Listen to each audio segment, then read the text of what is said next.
JT Shaver here with New Layer, and today we'll be heading up the mountain and hiding out from the freezing cold to create a cozy firelit cabin scene using the Litepanels Gemini and Astra 6X. Because of the weather and the fact that I was traveling solo, I really wanted to keep gear to a minimum, so the fact that I could have my entire light kit in a single case was perfect. I'll show you some budget ideas to recreate this lighting setup using cheaper options, as well as some things I could have added to enhance this scene if I had more time or gear with me. The first thing I did, besides starting the fire to keep myself alive, was to set the framing for the wide shot. I wanted to get the fireplace in the scene, and it was tucked away in a corner, which was great because shooting into the corner of a room is a great way to add some depth to your frame. The other thing that I did was to shoot from behind something, that way I have an out of focus object in the foreground, which just adds another layer to the shot. I had to set proper exposure for the flames first so they weren't blown out before adding any other lights, and for this scene that was 1/50th of a second at f2.8 and ISO 1600 in Sony S-Log 3. The first light that I set up was my Litepanels Gemini 1x1 as the key light. I chose panel lights for this setup because they are so compact, and the Gemini specifically because it creates really soft light right off the bat with very little effort. It also has highly customizable special effects, which I knew that I needed to replicate the flickering light of a fire. The Gemini is a 1x1 foot light source, so I also added the DOP Choice Snapbag Softbox, which takes it to a 2x2 foot light source. Taking this light to a 2x2 foot source quadruples the surface area of the light and makes it significantly softer. I set this light up on the far side of the subject, which is me, and just out of the right side of the frame. That way it's motivated by the fire itself and will cast some nice shadows on the camera side of my face. I also mounted this light using the horizontal hole on the mounting yoke to bring it down lower, closer to the fireplace height, and also to keep my light stand further back and out of my work area. I set the Gemini to effects mode and chose the fire effect. A lot of cheaper panels only have 1 or 2 fire effects, and they're not really customizable. That's another reason why I love this light, because the effects are highly customizable, and in this case that means the hue, the saturation, the flicker rate, and some more stuff. The depth setting allows you to change the difference between the dimmest and the brightest parts of the flicker, and you can even set the variation in color as the light flickers. So I customized that effect to what I wanted it to be, and that was it for the key light. You can do something as simple as using regular old light bulbs with some diffusion in front of them, or in this case there was also a brightly colored roller shade in front of the sliding door that I could have used as a bounce card instead. If you don't have a light with special effects built in, you can just adjust the brightness knob back and forth kind of randomly to simulate that flicker, or wave a smaller piece of diffusion in front of the light. The goal here is to get as soft of a light source as possible, so ideally I would have had something like a 4x4 foot diffusion panel in front of the light, but again, I was traveling as light as possible. The cabin I was shooting in was a little short on power outlets, so I did run everything on batteries. I recently picked up some nice Anton Bauer Titan V-mounts, which I brought specifically for this setup because they have an LCD screen that tells you the capacity of the batteries. More importantly, when they're in use, they tell you the time remaining on the battery, so I knew exactly how much time I had to finish this setup before they died.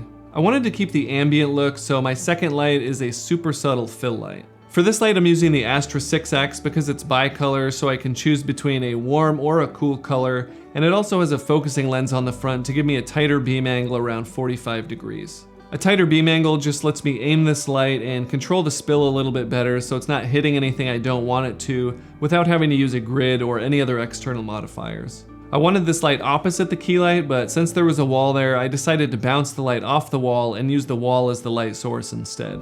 The walls were very warm, and I wanted a cooler color from the fill light, that way the entire scene wasn't orange. So I set the Astra 6X to 5600 Kelvin, that way after it bounced and mixed with the wall color, it would be just a little bit cooler than the key light. I also made sure that it was hitting a place on the wall that it wouldn't show up in the background of my frame, because I only wanted it to be visible on myself. I barely turned up the power of this light because I didn't really want it to be noticeable, I just wanted it to be there so the shadows weren't completely black. I also used the horizontal mounting hole in this light as well because I wanted it to be closer to the wall, and the light stand was already hitting the couch, so I couldn't move that any closer. For this light you could also use a smaller pocket light or a tube light, but that would give you harsher shadows and more of a lit look.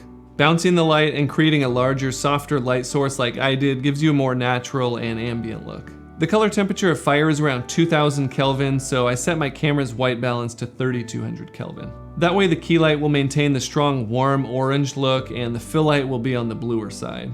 A lot of people, definitely including myself, get caught up with properly exposing skin tones all the time. If I were to properly expose the skin tones in this scene, it would have raised the exposure by at least one full stop and would have just fully killed the mood. Nothing in this scene is over about 50% IRE, so don't be afraid to underexpose when your scene calls for it, which honestly might be more of the time than you might think. I'm also using the Freewell 1/8 power glow mist filter, which adds a very subtle glow around the highlights in the image. With the 1/8 power, it's almost subconscious how subtle the look is, but it definitely does enhance the mood. Tiffin has their Pro Mist filters, Moment has the Cineblooms, and there's some other diffusion filters out there, but lately I've been using the Freewell ones because they come with a magnetic system, which makes it really easy to pop them on and off. The last thing that I did was set up my Kessler Second Shooter Pro, which is a motorized motion control system, just to get some camera movement in my final shot. I mentioned shooting behind a foreground element earlier, and adding some horizontal camera movement to the shot just adds some extra depth and increases the overall production value of your work. I did just post a full review on the Second Shooter Pro system last week, so I'll have a link to that here if you're interested. So let's take a look at each light and how they add up to create the final look. First, we just have the fire, and you can see when the flames are properly exposed, there's nowhere near enough light to see anything else, which is why we have to add our own lights. Next is the key light, which is obviously the main thing that transforms this scene, and again, we want that key light to come from a similar direction as the fire so it looks more natural. This is what the fill light looks like on its own, and it just helps to barely brighten up the shadows so they won't be completely black. Comparing this shot without and with the fill light, you can clearly see a difference, but it's not something that's going to be obvious unless you're looking for it, which is what I wanted. I shot this scene on my Sony a7S III and Tamron 28-75 f2.8 in S-Log3, so here's what the raw footage looks like compared to the final grade. Here's the final wide shot with some camera movement, and this setup also works great for close-up shots to add more details or context for the viewer. I had some house lights on for some of the behind-the-scenes stuff, but this entire scene was lit with only the Gemini 1x1 and the Astra 6X. If it wasn't obvious, this entire setup was also shot at night, so I didn't have to battle any other ambient light sources. If you're having trouble getting the look that you want by combining natural and man-made light, I highly suggest practicing at night so you have full control over all the lighting. If you want to see more lighting setups like this, subscribe to this channel, but also check out Brady Bissett. One of his recent videos was the inspiration for this setup, and he has a ton of great lighting and filmmaking tips. Before you go, leave a comment and let me know if you liked this video and what type of setup you want to see next.